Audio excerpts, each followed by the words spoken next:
At Ritual, we know what goes into the holiday season: the potluck planning, the gift giving, the spreadsheets. So this new year, take a moment for yourself with science backed support that puts you first. So, whether you're focusing on supporting foundational health with a clean vegan multivitamin or supporting your gut health with Symbiotic Plus, do it with 30% off your first month at ritual.com/podcast. These statements have not been evaluated by the Food and Drug Administration. This product is not intended to diagnose, treat, cure, or prevent any disease.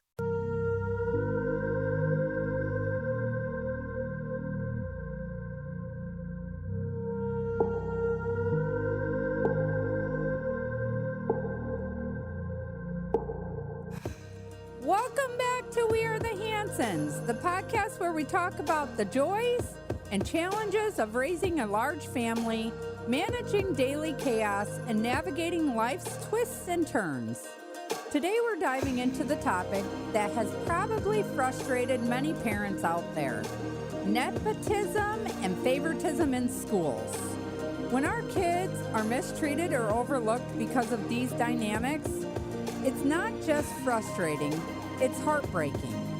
I'll be sharing some personal experiences, how we've handled these situations, and strategies for advocating for our kids effectively without burning bridges.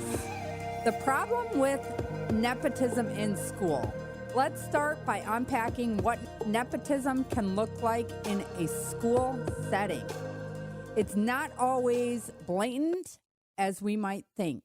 It's often subtle, but it can deeply impact kids.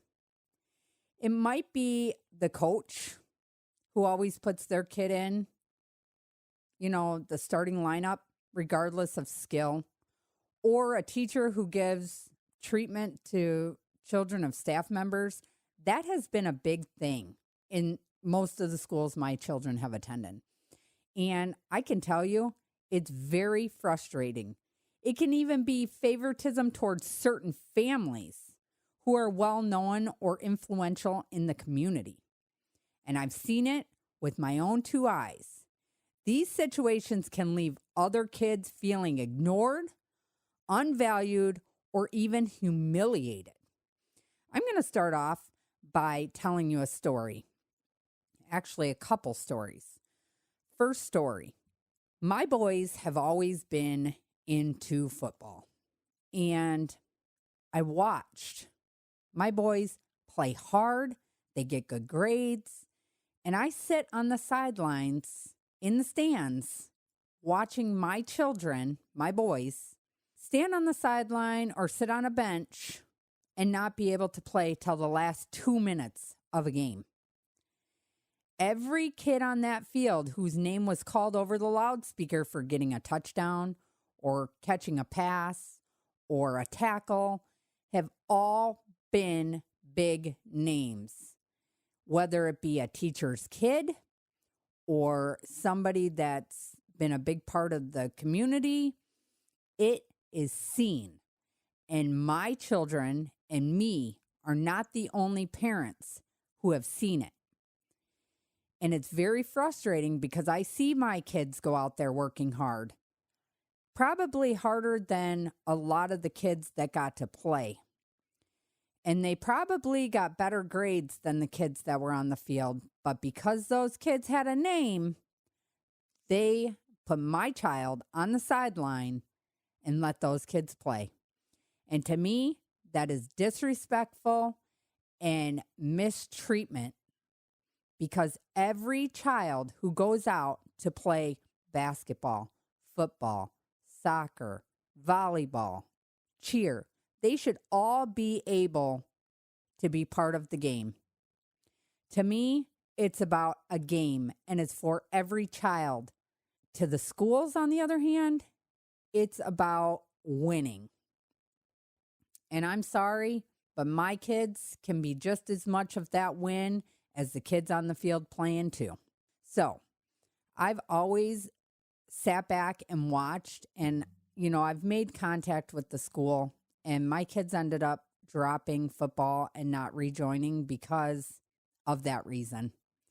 They busted their butt. They were there at every practice. They were there at every weightlifting. They were there for everything.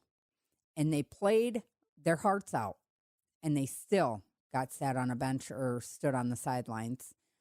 And then they put them in the last 2 minutes of the game, and my boys are, getting tackles, catching passes, making touchdowns, and they're still pushed to the side.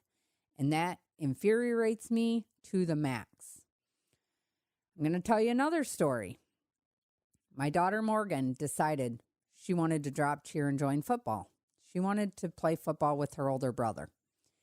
So I told her, if you want to join, you're going to have to work hard. It's not going to be fun, but, I have faith that you could do it. So she decided to join in 8th grade, and she was joining for freshman year. She went to every weightlifting, every practice, and it was the end of the year, and for 8th grade, all the football players were called down to the cafeteria at the middle school, and so my daughter went walking down there. The principal looked at my daughter and said, "You need to go back to class. You're not in football." And my daughter said, "Well, I am. I've been going to every practice. I'm going to go for football." And she said, "No, you need to go back to class." Well, she embarrassed my daughter in front of all the football players. And all of them football players stood up for my daughter and said, no, she really has been coming to every practice and weightlifting and everything. And she still sent my daughter back to class. Well, during class change, my daughter went to the bathroom and she sent me a text and she said, "Mom, Doc Rogers embarrassed me in front of all of these kids," and she was in tears over it. And I said, "Don't worry about it. I'll take care of it."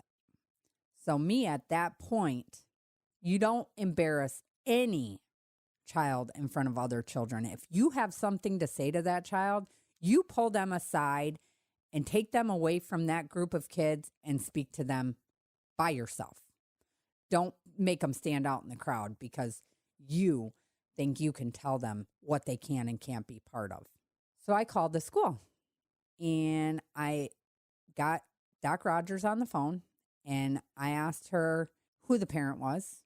And she said, "You." And I said, "My daughter asked if she could join football, and I told her she could." "Well, I don't think that girls are allowed to join." And I said, whoa, wait a minute.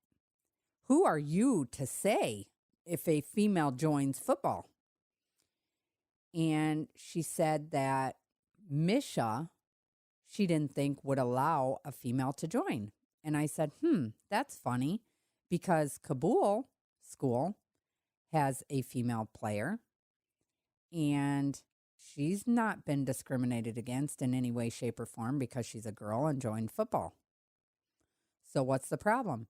She said, "Well, I'll have to talk to my husband." And I said, "No, I know the rule. I've looked it up and you overstepped your bounds by telling my daughter that she wasn't joining the football team." I said, "You got 5 minutes to go find my daughter and apologize to her for embarrassing her in front of all of them boys, or I'm coming to the school." It wasn't maybe 4 minutes later, and Morgan texted me from school and said, "Mom, Doc Rogers just came and pulled me out and apologized to me." Well, needless to say, at that point, Morgan was done. She did not want to go back. She did not want to see those boys again because that principal embarrassed her in front of all them kids. It made me so angry as a parent. You do not do that to any child, period. It was almost like she wanted Morgan to get picked on. She was so embarrassed about it. Well, needless to say, from that point on, Doc Rogers never questioned my children ever again because she knew she was wrong. I don't take that lightly, what she did, because that's when kids do stupid things because some ignorant teacher or principal or any staff at a school embarrass them in front of other kids, they don't even want to go to school. It's horrible. So needless to say, that's what happened there. The next story I'm going to tell you, because this bothers me as well. Every time a child is sick, they get sent to the nurse. Well, one day, my 13-year-old had to go to the nurse because she was sick. She had thrown up and they sent her to the office. So she goes in by the nurse and she said she wanted to call her mom that she'd just thrown up and she wanted to go home. She didn't feel good. Well, this nurse tells her, I think you're okay. I don't think you need to call your mom. And Madison's like, no, I need to call my mom. I threw up. I don't feel good. I just want to go home and sleep, lay down, rest. Well, she let Madison call me. So I get the phone call. Madison said that she threw up and she wanted to come home. So I said, okay, I'll be there shortly to get you. I hang up the phone and I go to the school. And mind you, when I get there, I go in, check Maddie out. We get in the car and Madison just starts bawling her eyes out. I'm like, what in the world? Why are you crying?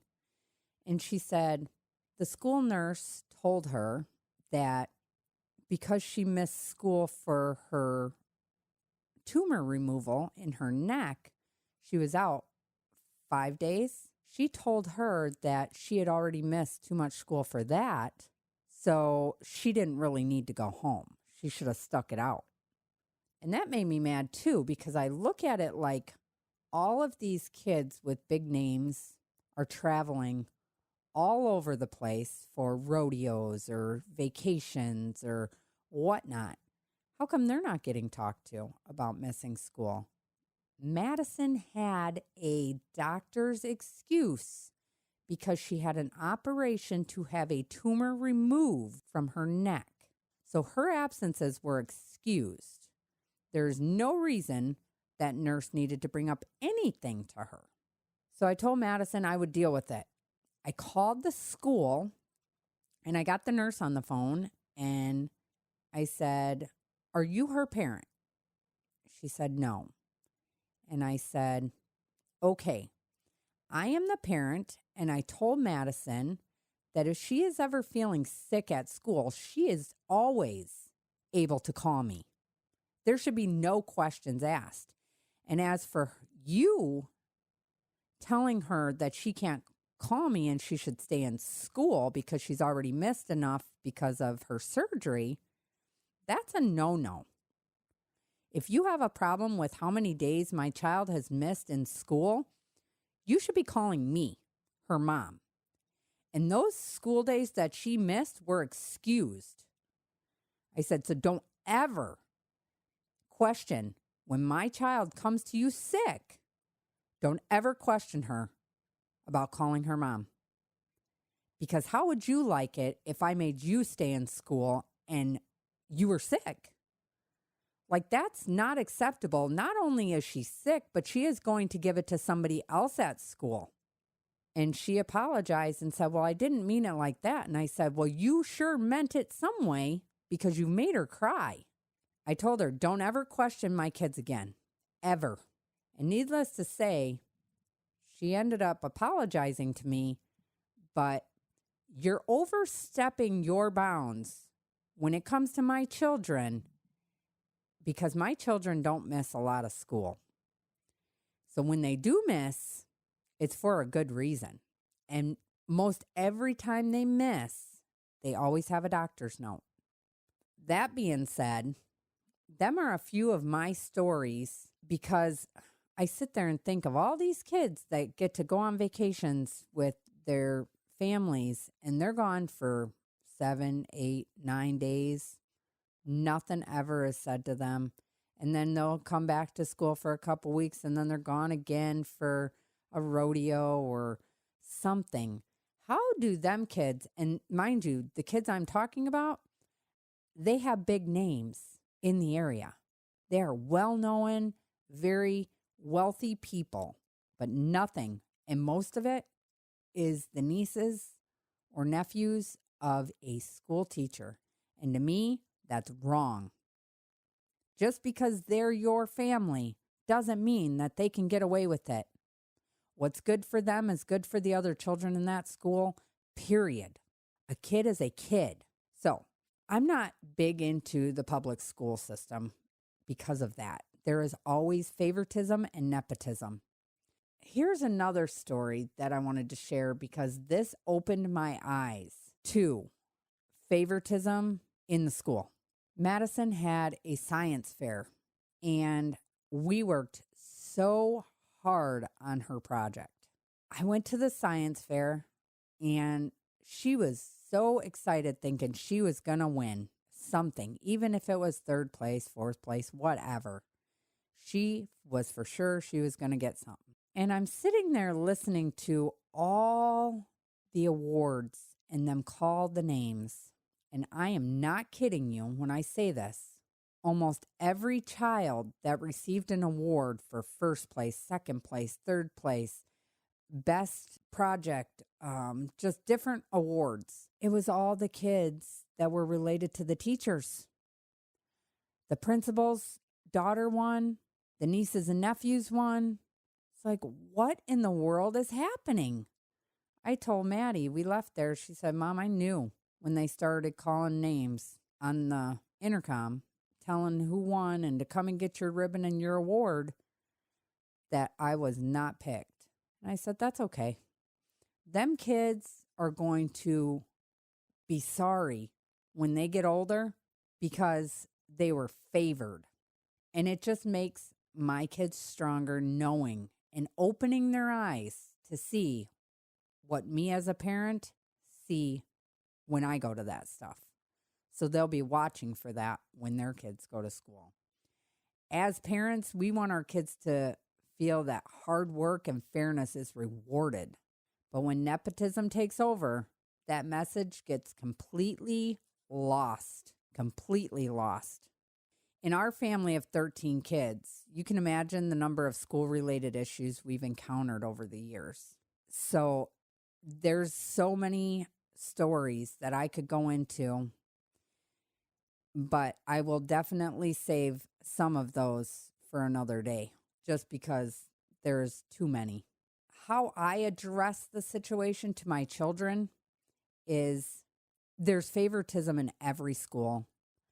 There's always certain kids that get picked, and situations arise. My first instinct is to always protect my children. But over the years, I've learned that storming into the school and full mama bear mode doesn't always lead to the best outcomes. And not just because, I've had to deal with the school in different situations and didn't get anywhere, because they don't listen, because they are part of the problem. They are one of the biggest parts of the problem. And I've had people reach out to me that have had kids in the same situations, and they want me to call the school and say something. And I am that parent that I'm not going to sit back and keep my mouth shut. And I think that's why a lot of times I've gotten messages or phone calls asking me to be the one to call. I try and gather the facts. I always talk to my kids first to fully understand what happened. Then I gather additional details as much as I can, sometimes even asking other parents if there was another kid around my child when the situation happened. Ask the child's parents, like, what did your kid see? I've had parents reach out to me because their child has seen how my child was treated. That helps me approach the school with a clear understanding of what actually happened so I can take it from there. I try to schedule, a meeting with the teacher or something. They don't always schedule a meeting. Sometimes I just have to call and demand to talk to them. I try to go in calmly. I'm going to tell you a little story about one of my other children and how I handled it by going into the school. My son Tristan had to use the restroom, And he asked the teacher, and the teacher told him no. And he had to go now. He almost wet his pants. And he was almost in tears because he had to go so bad. He waited, thank God that the bell rang just in time, and he made it to the bathroom in time. He came home and he told me about this, and I was like, okay, I'll deal with it tomorrow and we'll go from there. And I sat at home thinking, do these teachers ask to use the bathroom? Because I've always told my kids, if you have to go, go. Don't ever ask, because I do not want them teased if they wet themselves or they have an accident in their pants. Period. Kids are mean these days. And I am not going to have my child picked on because of an accident because the teacher refused to let him use the bathroom. The next day came, and I walked right into that school, and I asked to speak with the principal, and they said, she's not here. She's in a meeting, but she'll be back here in a little while. I said, okay. Start walking out of the office door, and lo and behold, here comes the principal through the front door. And I stopped her and I said, I'm Maya Hanson, Tristan's mom. And I said, yesterday he asked to use the bathroom because he had to go. It was close to the end of class and he could not hold it. He was prancing around, almost in tears, because he thought he was going to wet his pants. And I said, and the teacher refused to let him go when he asked. And I said, do your teachers have to ask to use the bathroom? And she said, no. And I said, well, I'm going to tell you, you better make sure every teacher here knows when my child has to go to the bathroom, because I know my kids don't mess around in the bathroom. When my child asks to use the bathroom, they should be let go. My kids are not problem children. They don't cause issues anywhere at school. I said, so make sure these teachers know if my child has to go to the bathroom, I have instructed my children to just get up and walk out of the classroom and go to the bathroom. My kids have always been scared to do that because they don't want to get in trouble. But it is necessary if they've already encountered a problem where the teacher refuses to let them use the bathroom. So my kids know now, if you have to go to the bathroom and you can't hold it, go. Don't wait. So that is another little story about a teacher who earlier on, my son said she let one of the big name kids go to the bathroom, but she did not let him. They're supposed to go to the bathroom before every class, but how do you go to the bathroom before every class if you don't have to go to the bathroom? I mean, I couldn't just go in and sit on the toilet and try and go pee. How do you do it? Sometimes it takes time to fill your bladder to have to go. So when you have to go, you have to go. That's how calm I was that day walking into that school. It was not easy for me because I do not like that. I know my kids don't cause problems in school. I've been told, your kids are so well behaved. I never have to deal with any problems with them. They're so polite. The school teachers and staff have told me this. So what's the problem? My kid is not going to go into the school bathroom and be destructive or start problems. Now, when problems escalate, there have been times when a calm conversation didn't resolve the issue, and I've had to go higher up, whether it's the principal or the school board or whatever. I'm going to tell you a story about that. So our son Peyton was in a class and the teacher had the fan going and somebody had passed gas in the classroom and the fan was blowing directly at our son Peyton, and Peyton got up and shut it off so he didn't have to smell it. The teacher yelled at Peyton because he turned her fan off, and he explained to her why he shut it off. she accused him of passing gas. And he said, it wasn't me. And at this point, the teacher's going crazy. And he is laughing at her because how crazy she is going because he turned her fan off. Well, she comes over and starts dousing Peyton with her perfume. Mind you, the school states in their handbook that there is not to be any perfumes or sprays or anything brought to school because of asthma and allergies and stuff like that. So they're not to bring any of that to school, but the teachers can. So this teacher is dousing Peyton with perfume, and he has asthma, and he's laughing at her because she's going psycho, and he's trying to stop her from spraying him, telling her, please stop, stop. She does not stop. So Peyton gets up out of his seat and walks the other direction away from her as she's chasing him, spraying him with her perfume. She told Peyton to go to the office, that he was in trouble. Peyton's like, why am I in trouble? She said, because you were laughing at me and disrespecting me. So Peyton goes to the office and he gets a suspension because he's trying to stop this teacher from spraying him. He gets this suspension. He comes home. He tells us about it. I call the school. The principal refused to talk to me, so I had to talk to the vice principal. Vice principal gets on the phone and I said, how come she can have spray at school, but in your handbook it says the kids are not allowed to have it because of asthma and allergies and stuff like that? And he said, well, she's a teacher. I said, it doesn't matter. She's spraying a kid with her perfume that has asthma. That's not acceptable. She disrespected him. And she's claiming that our son disrespected her? There's a problem. She owes my son an apology. He said, well, Miss Hanson, I can't make her apologize to Peyton.